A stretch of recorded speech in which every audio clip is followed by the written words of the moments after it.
Muito bom dia a todos. Vamos, então, retomar a análise que vimos nos últimos domingos desenvolvendo. E o desafio da manhã de hoje é o de cobrir estes 3 itens da introdução. Estes 3 pontos que, como veremos, tem uma relação, uma interligação, e esta interligação está, no meu modo de ver, sempre as leituras são fruto, as conclusões, são fruto das leituras que vamos fazendo e desenvolvendo. Mas me parece que os 3 tópicos dizem respeito a um único ponto: a necessidade daqueles que se aproximam do Espiritismo e não o fazem pela curiosidade, de desenvolver um estudo sério e metódico acerca dos fatos espíritas. As mesas que giravam levaram o professor Rivaio e todas aquelas outras pessoas que acorriam aos salões de Paris a observar um fato. Corriam as cestas de bico, corriam as mesas, perguntas recebiam respostas monossilábicas, porque exatamente o movimento da mesa e da cesta não é uma coisa tão simples e que permita respostas mais complexas, mas o fato é que aquele momento foi o momento da chamada de atenção. Posteriormente, outras tantas manifestações, outras tantas formas de manifestações passaram a ocorrer, que foi necessário sistematizar não só a observação, mas o conteúdo que adivinha daquelas manifestações. Daí porque, nestes 3 tópicos, o professor Rivaio, que já nos vinha falando sobre termos novos, palavras novas, já nos vinha dizendo da necessidade de encontrar uma uniformidade na hora de abordar certas questões, já nos vinha falando sobre o conteúdo da doutrina espírita. Ele insiste em nos dizer que ninguém poderá se proclamar espírita ou entendedor das questões espíritas se não se dispuser a um estudo metódico e sério. Nós vamos, então, a partir desses 3 itens, desenvolver a análise não só do que eles contêm, mas vamos também ter a oportunidade de dar uma olhadinha em O Livro dos Médiuns e também em 2 textos da Revista Espírita.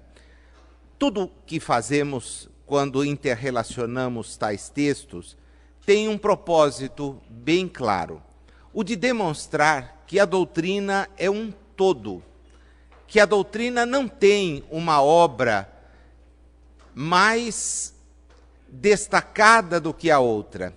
Se é bem verdade que o Livro dos Espíritos é fruto do ensinamento direto das vozes que falaram e escreveram por todo o mundo, os demais livros que a acompanham esta primeira obra, o dos Médiuns, o Evangelho, o Céu e o Inferno, a Gênese, o que é o Espiritismo, a viagem espírita, o Espiritismo em sua mais simples expressão, os volumes da Revista Espírita, todos eles traduzem uma seriedade de propósito, um arcabouço, um conjunto, de tal maneira sólido, que os que o podem conhecer, evidentemente não encontram dúvidas acerca daquilo que estão examinando.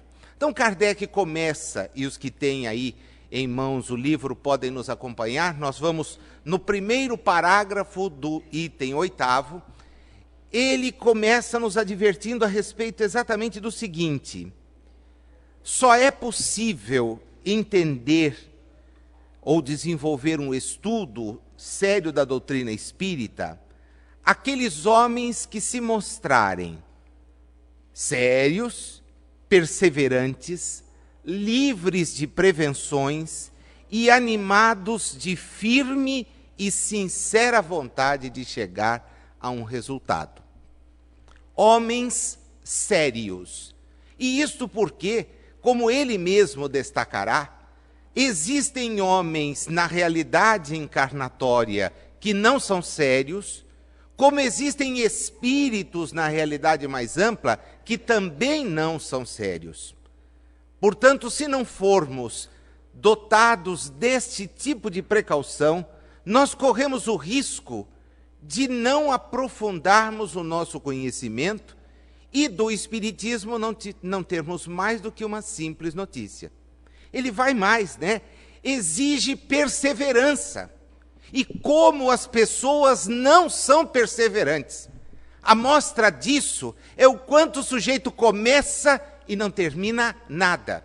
Vai desde a coisa mais complexa, que talvez seja a relação afetiva, até as questões mais simples. Tem gente que começa um trabalho manual e resta lá, acumulado em algum canto da casa, todo o material que ele comprou para fazer aquilo e a coisa é inacabada. Quantos quadros estão inacabados por aí, iniciados por pessoas que não perseveraram? Quantas coisas elementares, às vezes um modelo, a montagem de um modelo. O sujeito vai, compra as peças, leva, faz aquele tormento em casa. Está dizendo de mim, né? Porque as pessoas não agem assim. Não, agora eu vou fazer isso. E todo mundo, puxa, ele vai começar. Horta, eu conheço pelo menos uma dúzia de hortas que, se a humanidade dependesse, estaríamos mais magros, esse é o lado bom, mas estaríamos morrendo de fome. Porque o sujeito começa, né? A caminhada, olha, essa semana eu começo o exercício. E antes de começar, então ele vai, compra o tênis, ele compra o equipamento que vai usar, né? Põe lá o abrigo, escolhe a melhor meia, tudo pronto. Um dia. Eu não vou dizer do regime, porque aí é covardia, né? A ausência da perseverança. Perseverar. Mas livre de qualquer prevenção. Quem deseja examinar uma coisa não pode ir com os seus pré-conceitos. Porque quem tem pré-conceito já tem uma conclusão a respeito daquilo. É necessário examinar-se a coisa sem ter este tipo de prevenção. Nós estamos conhecendo a doutrina espírita, não sabemos aonde ela vai, qual é o seu alcance, quem está chegando, não tem o conhecimento de quem está há anos debruçado sobre o problema. E quando ele escrevia isto, ele queria prevenir as pessoas que iam ter acesso ao livro dos Espíritos, iam ter acesso às obras da codificação, no sentido de que encarassem aquilo não como uma brincadeira. Não era mais a mesa que girava, não era mais a distração, é algo muito mais sério, muito mais profundo. Animados, conclui ele, com a firme e sincera vontade de chegar a um resultado. Este é um conselho que já ultrapassa aquele tempo. O resultado a que nós aspiramos chegar é a de deixar a encarnação melhores do que adentramos. Pois bem, isto só será possível a partir do momento que desenvolvemos, então, um estudo sério, mas uma prática diuturna daquele ensino sério. Porque, diferentemente de outras visões de natureza religiosa, com a qual ou com as quais a doutrina espírita não se iguala, porque o espiritismo não é apenas religião, é ciência e é filosofia, ele tem um tríplice importantíssimo e indesvinculável aspecto. Ele exige de cada um de nós muito mais. Porque o espírita não é na casa espírita. Isso é muito simples. O espírita não é na atividade desenvolvida pela casa espírita, no voluntariado. É tão tranquilo a gente ingressar no voluntariado. Todos estão munidos do mesmo propósito, têm o mesmo interesse. O espírita o é onde está. Porque sabe, inclusive, se tiver um estudo sério acerca do espiritismo, que os espíritos estão em todos os lugares. E se estão em todos os lugares, o espírita há de policiar suas ações, e eu vou um pouquinho além, os seus pensamentos também. Esta é a mudança. É por isso que ele avança e dizemos assim, não dá para dar esse qualificativo, ou estes qualificativos, àqueles que não estudam o espiritismo com continuidade, regularidade e recolhimento indispensáveis. Vamos voltar às 3 palavras? Continuidade. Está aí a questão da perseverança. Começa e para. Nós temos os campeões de início de Cohen. O sujeito ouve falar, vai ter Cohen, ele se matricula. A ele, aos parentes, porque o sujeito acha, posso escrever, ele vem. Nunca veio ao centro espírita. Não, mas ele vem fazer parte do Cohen. Se pudesse, inscreveria o PET também, porque vai lá e participa. E o sujeito fica criando, todo ano ele começa, né? Ah, é de graça mesmo, vou lá, me matriculo. A falta da continuidade. A regularidade. O sujeito diz assim para mim, se eu vier uma semana, estudar toda semana aqui, nos cursos que vocês desenvolvem, está ok? Não, lógico que não está ok. É a mesma coisa que o estudante que temos na sala de aula, que põe na cabeça que precisa estudar para a prova. O resultado é lamentável. Só não é pior porque alguém teve a luminosidade de um ensino fundamental inventar uma coisa que se chama progressão continuada. E o dia que inventou isso, matou completamente o esforço. Porque ele vai ficar frustrado. A frustração não faz parte do processo educativo. Eu não conheço ninguém que da vida só ouviu sims. Conheço muita gente que da vida só ouviu não. E está lá o sujeito. Então ele quer estudar para a prova. O espírita que quer estudar no dia do encontro, eu vou lá, e vem para o encontro sem trazer um caderno. Não traz uma caneta. E eu fico imaginando, a gente se prepara tanto para dar um curso, e o sujeito vem no curso apenas com o corpo, que ele, às vezes, numa demonstração de seriedade, abandona, porque dorme enquanto a gente está falando, né? Aí diz para nós, o espírito está aprendendo. Vamos lá, vai. De espiritismo não conhece nada, né? E a gente vai tocando em frente. Mas ele nos pede o recolhimento. Nós vamos falar de coisas de espírito. Eu não consigo ver ninguém estudando, tendo ao mesmo tempo um som mais alto do que a capacidade de prestar atenção, distraído com uma TV na frente da geladeira. Já percebeu o sujeito estudando próximo da geladeira? Tenho fome. Aí levanta. Tem gente que mais se exercita indo até lá do que faz os exercícios do caderno. O outro, então, vai fazer o estudo na cama. Agora a minha hora de leitura do Livro dos Espíritos. E em espírito fará a leitura. Porque não dura 2 minutos. A TV ligada, alguém falando perto, ele ali. Não, o recolhimento. Jesus nos havia dado preceitos assim. Recolha-se, pare. Você está cuidando das coisas do seu espírito, das coisas que vão te acompanhar. É uma informação que você passará a deter, que te norteará, não mais na resolução do problema que nós podemos ter do ponto de vista profissional. Porque os problemas profissionais de uma geração não são os da seguinte.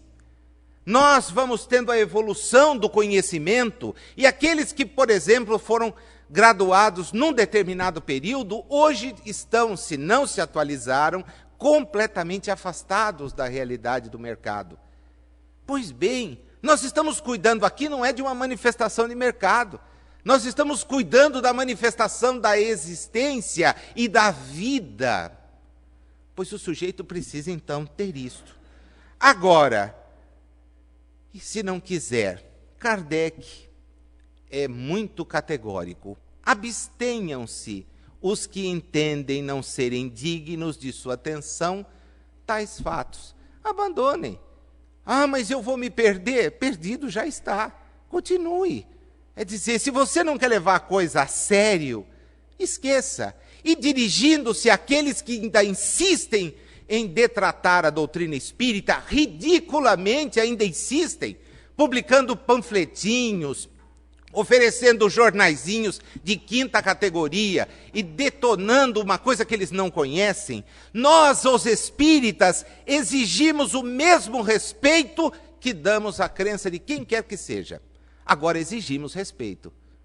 Não é mais possível encontrar no século XXI pessoas que ainda critiquem aquilo que não conhecem e aí publiquem. Recebi esta semana passada, num dos nossos encontros no sábado, um colega de encontro, um frequentador, que trouxe um folheto distribuído de casa em casa aqui em Bauru, que diz assim, textualmente, o espiritismo é obra do demônio. Que coisa louca. Respeitem-nos. Respeitem-nos. Nós não vamos à porta de nenhuma igreja dizer que quem está entrando lá está errado. Exigimos a mesma coisa. Chegou, o mundo está num patamar que não é mais possível tolerar esse tipo de coisa. Não é mais concebível. Não temos nada a ver com as manifestações religiosas. E Kardec, no século XIX, já advertia isso. Ninguém pensa em lhes violentar a crença. Concordem, porém, em respeitar a dos outros. Respeitem a nossa. O que caracteriza o estudo sério, inicia ele o segundo parágrafo, é a continuidade. Tá? Então, se você quiser se tornar versado numa ciência, ele explora isso, tem que estudar metodicamente. Preste atenção como ele é o professor mesmo. Estudar metodicamente, com método. Com método. Ah, vou lendo isso, vou lendo aquilo, o sujeito atira para todo lado, não entendi nada. E quem quer estudar metodicamente, começa pelo princípio. Ele escreve, começando pelo princípio e acompanhando o encadeamento e o desenvolvimento das ideias. Qual é o princípio? O Livro dos Espíritos. Quais são as consequências, as obras decorrentes? O Livro dos Médiuns, o Evangelho, o Céu e o Inferno, a Gênese, o que é o Espiritismo, a Revista Espírita, o Espiritismo em sua mais simples expressão e por aí afora. Comece pelo começo. Então, quando você tiver dúvida, vá ao Livro dos Espíritos. As obras básicas são vendidas a preço de trocado e salvam uma vida. O sujeito se detona consumindo drogas lícitas, pelas quais paga um absurdo que, ainda entendo seja pequeno, deveria custar simplesmente o quádruplo do que custa, e não tem condições ou não se dedica ao estudo que é metódico, sério, perseverante. Todos têm condições, todos. E ele vai mais fundo.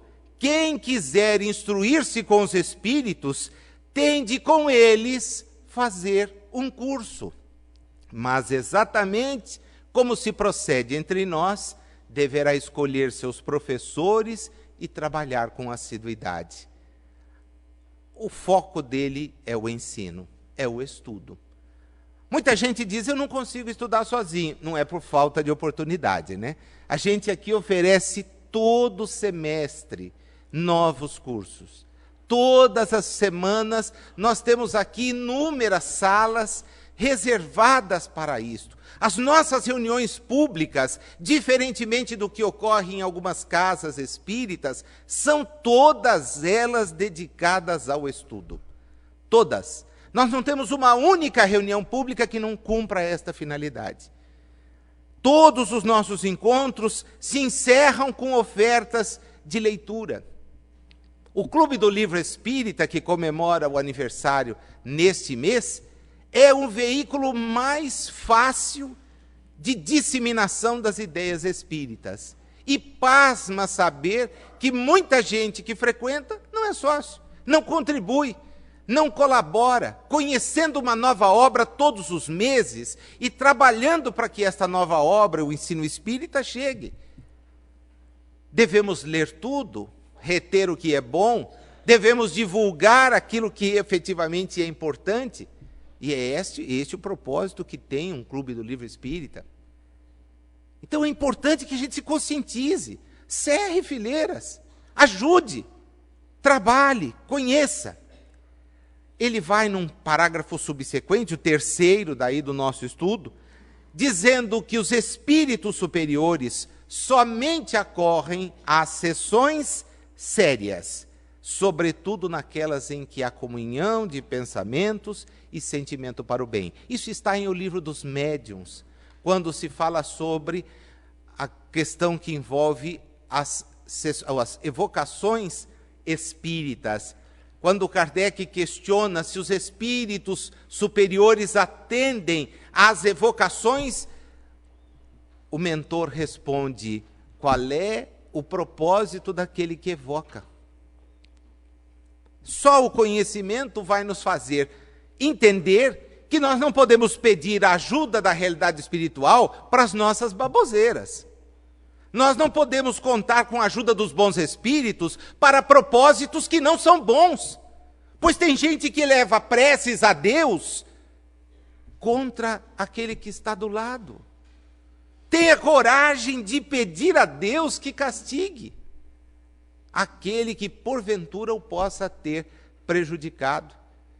O Richard, brilhantemente, na semana passada, como sempre, né, usual do Richard isso, ele tem um didatismo fantástico e um conhecimento espírita profundo, profundo. Ele, quando fala da expiação e da provação, nos mandando assinalar, eu fiquei lá sentado e observando, puxa, outra coluna 2, é dizer, espírito mesmo expiando, não provando. Porque nós ainda demonstramos essa imaturidade de querer pretender a ajuda dos bons espíritos para propósitos que não são válidos. Se quereis resposta certa, termina ele o parágrafo, respostas sérias, perdão, haveis de comportar-vos com seriedade na mais ampla acepção do termo e de preencher todas as condições reclamadas. Só assim obtereis grandes coisas. Só assim. Intercaladamente, há uma mensagem inserida na Revista Espírita do ano de 1860, no mês de abril, ditada por uma avózinha. Curiosamente, o Espírito assina vossa avó. Ela é dada ao senhor Rabach, na cidade de Bordeaux, na França.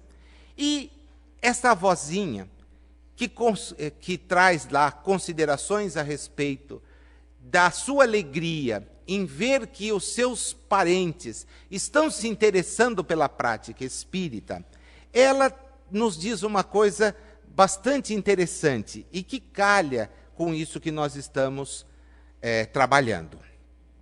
Começai o mais cedo que puderdes a vos ocupar das coisas sérias. O tempo das futilidades é sempre muito longo e inútil para o vosso progresso, o qual nem por um instante deveis perder de vista. As coisas da terra nada são. Servem apenas à vossa passagem para um outro estado, que será tanto mais perfeito, quanto melhor o houverdes preparado. Veja a lucidez do Espírito. Kardec nos chama a atenção nesse primeiro item, justamente para a seriedade. E a vozinha vem dizer, rápido, não perca tempo. O que são os anos de uma existência? Todos aqueles propósitos que nós sairemos daqui sem ter concretizado. Quantas leituras gostaríamos de ter feito? Quantas viagens gostaríamos de ter empreendido? Quantas audições gostaríamos de ter participado, ouvido? Quantas peças de teatro gostaríamos de ter visto encenadas? Os dias passam celeremente. Os compromissos profissionais, pessoais, fazem com que vejamos a contagem de um tempo de um ritmo que é assustador. E tem sempre os antecipadinhos, né, que já dizem, olha, a Copa está aí. Pelo amor de Deus, a Copa está longe aí. Não, está aí já. Que ano? É 2014. E o sujeito que está em 2012 já começa na aflição. Eu não sei se termina o 2012, o cara está falando no 14. E esse ritmo acelerado vai fazendo com que nós não consigamos fazer aquilo que nos propomos a fazer, se é que temos propósitos. Eu acredito que todos tenham. Daí porque não há que se perder tempo. Não há que se desperdiçar a oportunidade. Nós já estaremos de volta para onde viemos. E chegaremos lá levando o quê? Que notícias? Como é que você aproveitou seu tempo? Ah, muito bem. Ótimo. Então, mostre-nos o que você fez de bom para si e para os outros. E nós talvez não tenhamos o que apresentar. Talvez não tenhamos o que justifique tanto investimento em nosso favor, porque os bons espíritos investem em nosso favor permanentemente. Eu vejo as pessoas às vezes nos perguntarem, né? Ah, mas e o meu anjo de guarda, o meu espírito protetor? Olha, certamente está de licença, porque você não contribui nada. Não se programa em nada, não se empenha em nada. Está na hora de mudar essa característica. Aproveite as suas horas. Sujeito dormindo 12, 14 horas. Nem bebê faz isso quando retorna à reencarnação. Camarada pensando em distração o tempo todo, nem criança faz isso. Os meninos hoje mais cedo chegam à educação, mais cedo têm compromissos. E pai tirando o filho do compromisso para poder, vamos passear. Fazer o quê? Pensar. Temos propósitos enquanto espíritos. Ainda que espíritos imaturos, nós precisamos dar conta disso. No segundo tópico, vou conseguir cumprir os 3. No segundo tópico, esse era o mais comprido.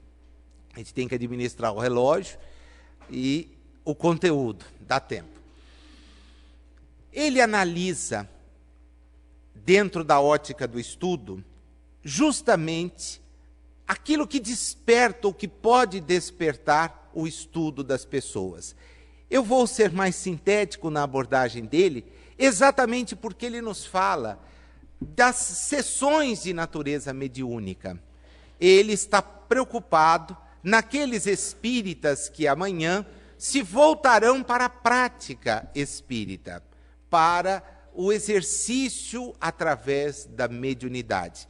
Todos vocês têm uma ideia do que seja uma reunião mediúnica? Porque as pessoas às vezes têm uma curiosidade imensa. Não seria conveniente convidá-los a participar de uma reunião sem o preparo. Por quê? Porque a curiosidade não é, às vezes, uma boa companheira. Mas a reunião mediúnica é algo muito simples. Nós temos, geralmente, uma sala com cadeiras dispostas, nem sempre encontramos uma mesa para o exercício das atividades. Isso tornaria as salas muito pequenas, e as nossas salas já não são grandes. Então, se nós tivéssemos uma mesa em cada uma delas, seria difícil. Geralmente nós usamos a cadeira com a possibilidade de ter o tampo para a escrita, em semicírculo ou círculo, geralmente semicírculo, para que as pessoas possam entrar e sair se necessitarem. Pessoas se agrupam, uma sala singela, simples, e seguindo um certo receituário, né? Uma certa sequência. A doutrina espírita é muito organizada, então a reunião mediúnica não poderia ser diferente. Abre-se através de uma prece, promovem-se leituras que permitem a troca de impressão, né? E daí, convenientemente, se espera que todo mundo que vem à reunião tenha lido aquele material, para que o debate seja produtivo. Em seguida, nós passamos à parte prática. A parte prática consiste na evocação ou não dos espíritos que estão presentes.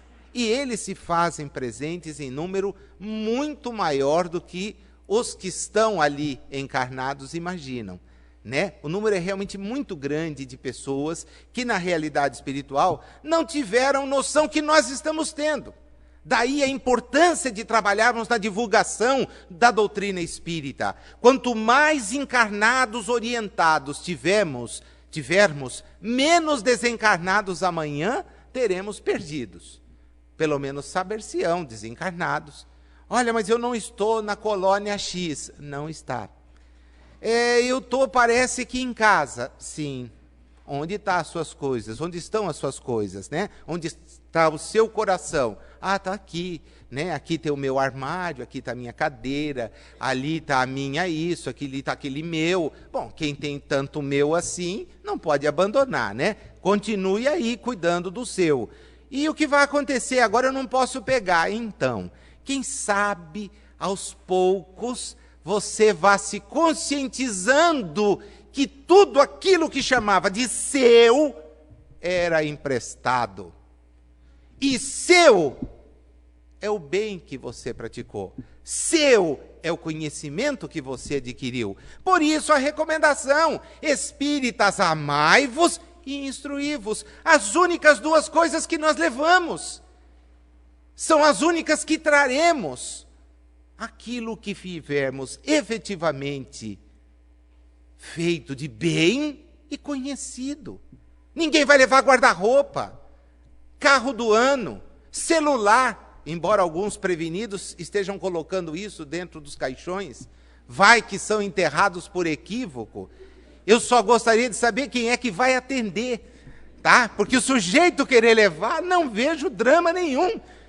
Tá? A gente podia, tem até chip dado gratuitamente. Você leva com um chip novo, tá? E não ponha daquela que diz que você está, porque se tiver ninguém atende. Eu não posso fazer propaganda, né? Mas tem uma operadora que tem um nome de quem está. Então, se tocar, ninguém atende. Deixa aqui no centro, nós vamos começar a receber, né? Olha, ele desencarnou, o número dele está aqui, nesse celular combinado. Se ele ligar, vocês fazem. Nós vamos atender, dizer, olha, amigo, tudo bem, sem problema.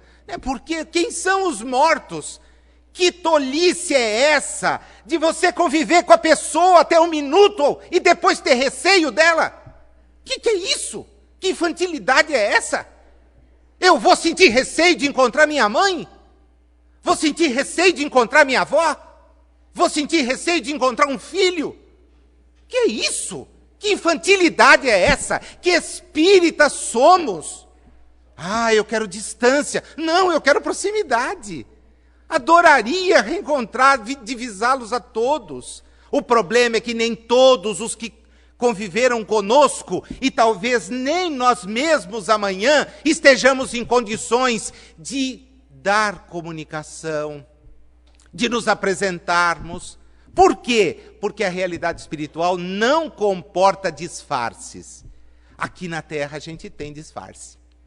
Disfarça-se de bom, disfarça-se de generoso, disfarça-se e, preferentemente, se alguém estiver vendo. Aí é que o sujeito assume as características. Na realidade espiritual, não. Nua e crua, a alma retorna. Retorna levando consigo o bem que fez. É isso que Kardec, então, insiste. No item 9, ele nos mostra o seguinte: o Espiritismo não tem interesse com charlatanice, não está ligado a manifestações que sejam fraudulentas. Aqueles que vêm de fora e não conhecem, imaginam que o Espiritismo pactua isso. Não pactua. Tem médium que não é médium? Tem. E por quê? Sabe-se lá. Como é que a gente vai entender o comportamento do sujeito desse? Ah, ele finge comunicação? Finge. E qual é o problema? Só dele. É ele que vai se apresentar amanhã. Não sou eu por ele. É ele quem vai estar lá. Ah, tem mensagem que é? Tem. E qual o problema? De quem a subscreve. Está na hora de amadurecer, gente. Quem faz as coisas responde por elas. A doutrina espírita é assim. Ela não é diferente, não fica adulando. Olha, querido, você errou. Nem Jesus o fazia. Vai, mas não peque mais para que não te aconteça pior. O recado é claro. Mas é necessário ter ouvidos de ouvir, olhos de ver. E ninguém pode conseguir isto de maneira melhor do que tendo certezas como as que a doutrina espírita nos traz. Certezas a respeito da importância que isto nos pode representar numa encarnação. Aí a gente pode voltar. É necessário o estudo sério, sistemático, perseverante, para que a gente conheça e avance. O item 10 é um item que volta a tocar a respeito desse contato com os espíritos e o que deles podemos esperar. Bom, quem se prepara, quem estuda, vai para um contato de natureza mediúnica, vai para um contato com uma obra espírita completamente vacinado, completamente preparado. Só tolo é enganado por tolo, mal intencionado também. O sujeito que vai com firme propósito, que vai convenientemente preparado, ele encara qualquer reunião mediúnica, ele encara qualquer obra espírita e sabe julgar, sabe analisar, passa pelo crivo da razão. Ele começa a abordagem falando sobre a linguagem dos espíritos. Entre as objeções, diz ele, muita gente nos diz que a linguagem de certos espíritos não parece digna da elevação atribuída a seres sobrenaturais. E eu quis falar dessa questão sobrenatural para abrir gancho numa mensagem inserida também na Revista Espírita. Está no ano de 1862, no mês de outubro, em que o espírito subscritor faz questão de dizer, e nós não estamos diante de nenhuma entidade destas conhecidas em outras obras da codificação, mas é apenas e tão somente um espírito que se identifica como Hippolyte Fortu, e ele nos diz, que sobrenatural é este? Que ideia é essa de sobrenatural? Não há fatos espíritas sobrenaturais. São da natureza. Kardec nos chama a atenção para o seguinte: antes do microscópio, nós não conhecíamos o mundo que os nossos olhos não veem. Falar que alguém podia ser infectado por um vírus, por uma bactéria, seria algo inaceitável. Eu não estou vendo. Não tem gente que ainda diz isso? Eu não estou vendo. Se eu não estou vendo, se você não está vendo, não existe. Não existe. Ótimo. Veja o nível de confronto, de argumento que nós temos.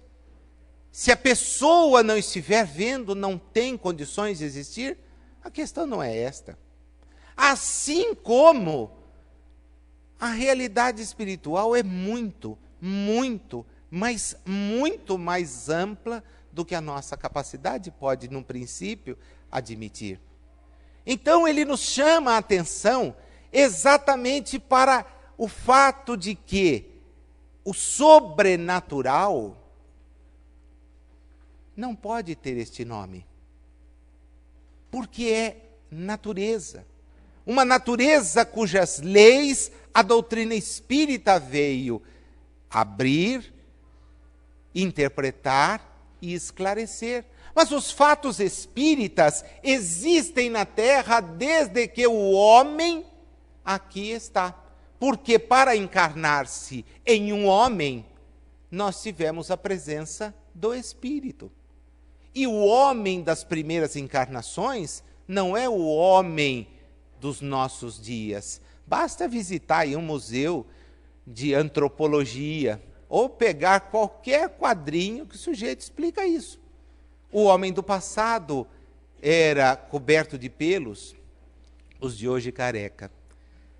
O homem do passado andava curvado, tinha os membros superiores mais avantajados do que tem hoje. Andava como quem tivesse descido da árvore. Exatamente, foi o veículo físico que foi usado para abrir, na grande bifurcação, onde o espírito começou, está aqui, somos nós.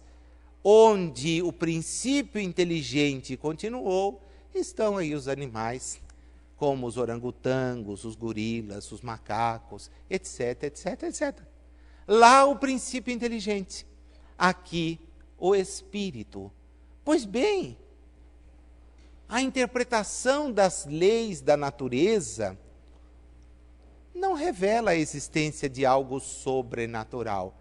E as pessoas ainda tratam os espíritos como coisa sobrenatural. Eu não conheço um filme que fale da realidade espírita que não venha com esse rótulo. Olha, questões sobrenaturais. Terror. Filme de espírito qualificado como terror. Mas terror do quê? O que um espírito pode te fazer? Ah, pode me matar. Só se for de susto.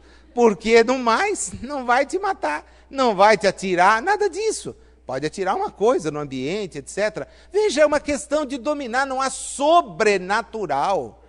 As pessoas precisam acabar com esse tipo de preconceito. Tem esse tipo de visão aquele que não conhece a doutrina espírita, a ponto de poder afirmar, nós estamos diante de uma natureza muito mais ampla do que a natureza material física que nós divisamos. É a mesma natureza. Não há lei espiritual nenhuma misteriosa. Existem leis desconhecidas. Mas ao conhecê-las, ao passá-las em revista, o homem explica tudo. Quer uma noção disto? Vai no livro A Gênese, na parte dita dos milagres, e examine. Examine cada um daqueles casos, os casos que ainda hoje as pessoas atribuem, Jesus promoveu milagres. E Kardec vai dizer, Jesus tinha, naquela época, já o conhecimento e o domínio que nós só agora estamos tendo.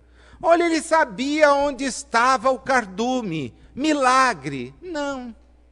Premonição. Olha, ele ouvia o Espírito falar. Milagre? Não. Nós temos condição de ter a clara audiência. Olha, ele via espíritos, milagre? Não. Clarividência. Meu Deus, o homem evolui. O conhecimento evolui. Não há fato sobrenatural.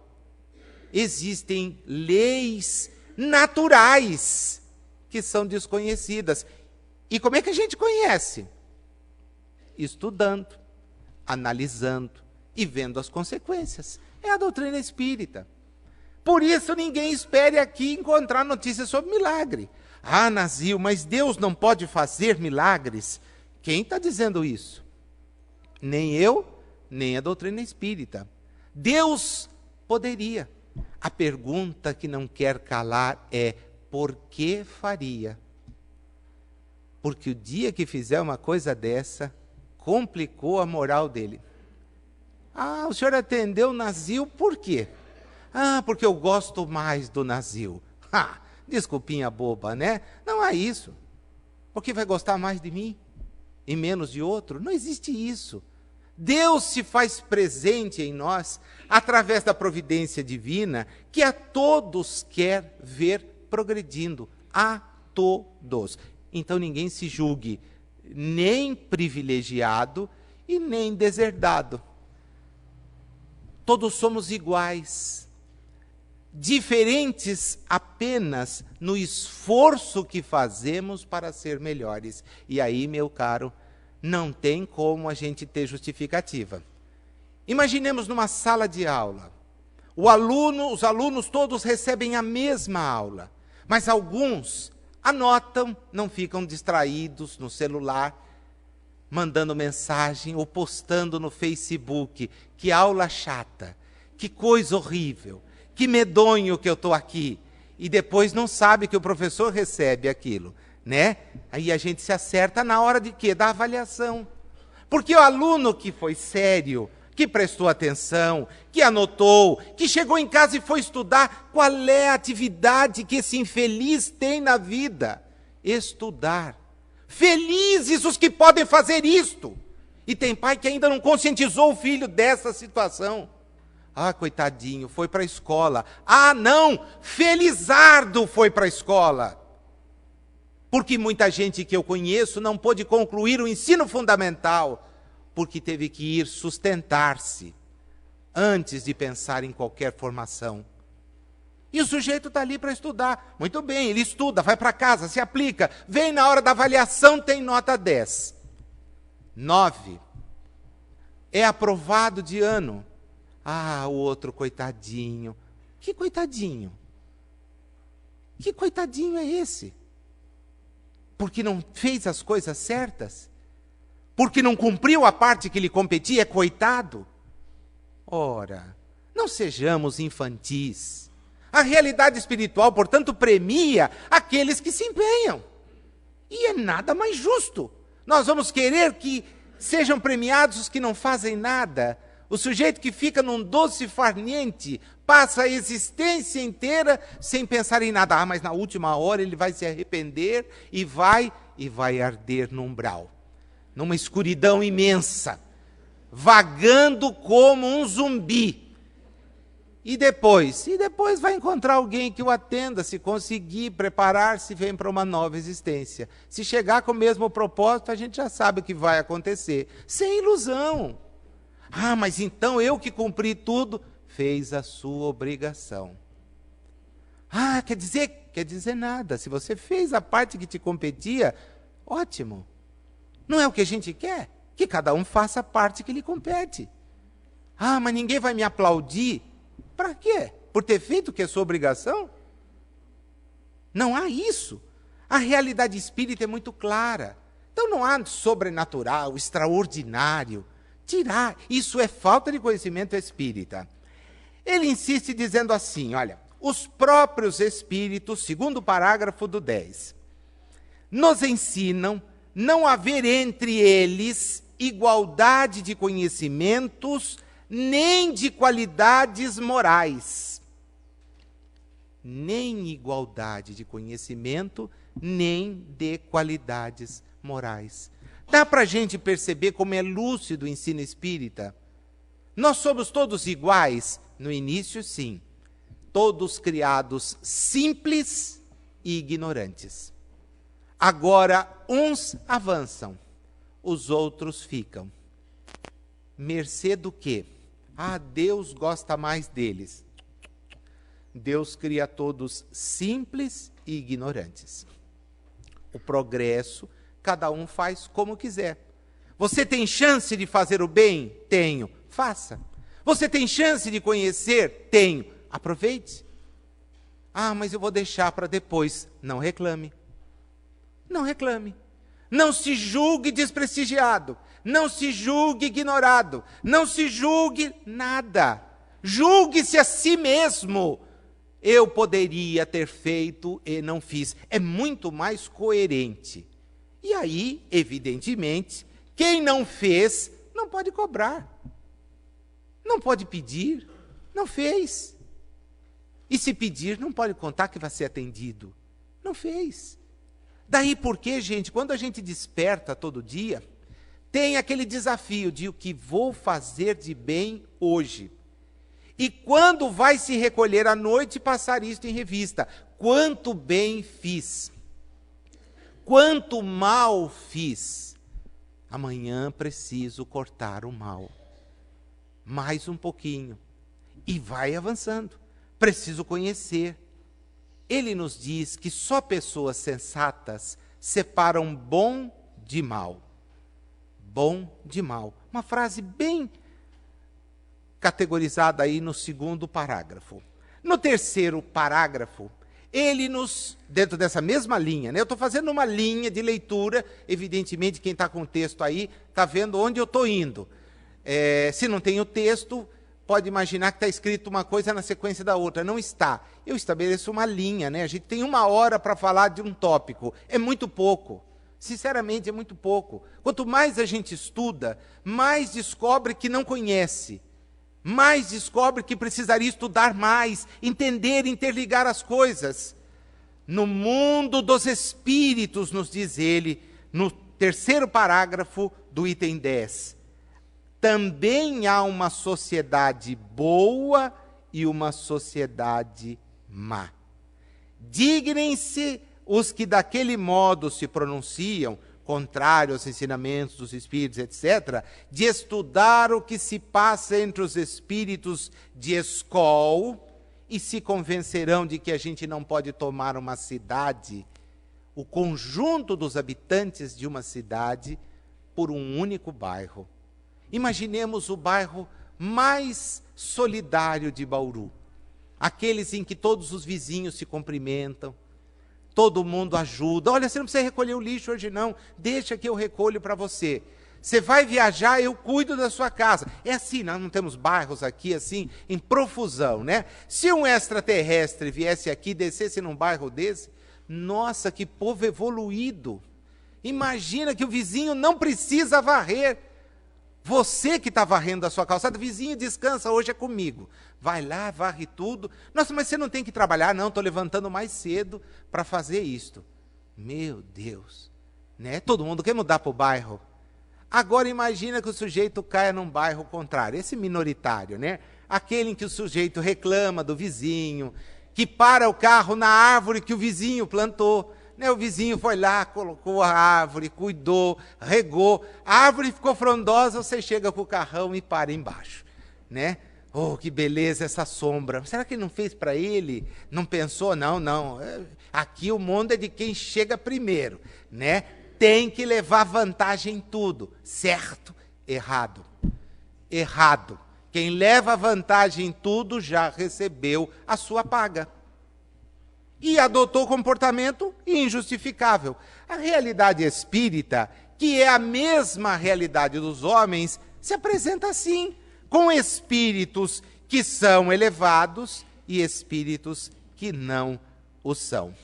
E ele diz assim, então passemos a entender o seguinte: as comunicações espíritas, as mensagens espíritas, procedem de bons ou de maus espíritos.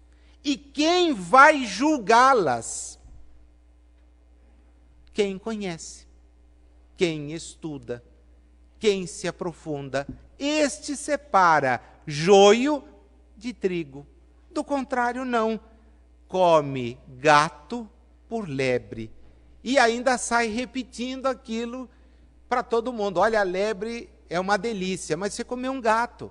Não, comi uma lebre. É isso, nos diz ele, que faz com que muitos se equivoquem em imaginar que as mensagens espíritas são provenientes do demônio. O que faz com que muita gente diga aí, olha, lá no centro eles evocam o demônio. É verdade. Nós passamos aqui o tempo todo evocando os daimons, Os espíritos. E, curiosamente, nós estamos percebendo uma mudança violenta no demônio. Ele tem ficado bonzinho, porque vem e recomenda, façam o bem, pratiquem a caridade. Veja, as pessoas deviam observar isto, porque o demônio que nos dizem aqui invocar e servir, nos recomenda praticar o bem. E ele deve estar velho e cansado de recomendar a prática do mal. Porque nas casas espíritas, aqueles que estudam identificam nos conselhos dos espíritos exatamente isto: sejam melhores, pratiquem o bem, distribuam a caridade, tenham-na onde estiverem, dentro de casa, na rua, no ambiente de trabalho. Que raio de espírito malvado é esse? Que legião de espíritos regenerada é esta? Porque esse discurso ainda existe. Existia à época de Kardec, como ele deixa claro na abertura do Livro dos Espíritos, e ainda existe até hoje. Ele termina este parágrafo nos dizendo assim: como acreditar que Deus, só ao espírito do mal, permita que se manifeste para perder-nos, sem nos dar por contrapeso os conselhos dos espíritos bons? E diz-nos ele, há um contrassenso. Se Deus não o pode fazer, impedir que os bons se manifestem, ele não é onipotente. Mas se pode e não o faz, desmente a sua bondade. Há uma coisa boa nisto. Aqueles que admitem que nós recebemos a mensagem de espíritos malignos, já não precisam ser convencidos sobre a existência e sobrevivência da alma. Veja que tem um lado muito bacana nisso. É melhor a gente agradecer por estes do que pelos materialistas. Os materialistas entendem que não tem nada. Esses que já admitem que se comunica alguma coisa, admitem a comunicação. E isso é muito bom, né? É sinal de que os espíritos maus se comunicam. E se comunicam é porque existem. Se existem, puxa, nós já temos 2 pontos da doutrina espírita aí referendados genericamente. É melhor do que acreditar que a gente morre e acaba. Com isto, meus amigos, nós terminamos os 3 tópicos. Avançamos um pouquinho, aceleramos como pretendemos fazer aí nos nossos próximos encontros, mas isto não nos exonera de reler, de estudar, de refletir acerca, agora sim, desses 10 primeiros pontos que nos introduzem a obra que efetivamente tem condições de mudar, não nossa existência atual, isso ela já o fez, mas se entendida, compreendida, ela pode mudar a nossa vida, a nossa maneira de encarar a vida. E é isto que importa.